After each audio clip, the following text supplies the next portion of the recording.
Hello guys, আমরা আজকে চলে যাচ্ছিলাম পুকুরে স্নান করতে। সবাই আমরা এক এক করে রেডি হচ্ছিলাম। পুকুরে রেস হবে, সাঁতার রেস। তার জন্য আমরা সবাই মেরে দিলাম ঝাঁপ। এবার দৌড়াচ্ছি যেটা সেটার গতিতে, সামনে এগিয়ে যাচ্ছি। এখানে হাত দিয়ে ফের যেতে হবে ব্যাকে, তাই আমরা এখানে হাত দিয়ে চলে যাবো ফের ব্যাকে। আমরা ফের যাচ্ছি ব্যাকে, সাঁতার কেটে কেটে চলে যাচ্ছি যেটা সেটার গতিতে এগিয়ে যাচ্ছে। আমরা আছি চারজনের মধ্যে দুজন এসে গেছি ফার্স্ট সেকেন্ডের মধ্যে, আর দুজনকে দেখা যাচ্ছে না। তারপরে একজনকে খুঁজে পাওয়া যাচ্ছে না, সে কোথাও পুকুরে হারিয়ে গেছে, মনে হচ্ছে সে ডুবে গেছে, এটাই আমার মনে হচ্ছে।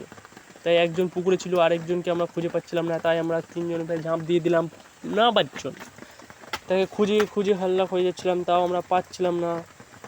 তাই ফের উপরে ওরা কি বলেছিল ওখানে আছে, তাই আমরা দেখে ফের মারলাম ঝাঁপ, কিন্তু সে ওখানে নেই।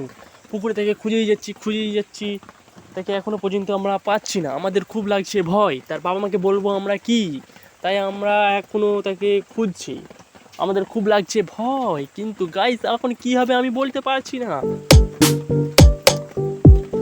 তারপর লাস্ট পর্যন্ত এই তো দেখা গেছে আমরা পেয়েছি তাকে, ক্যামেরায় ক্রাফট হয়েছে।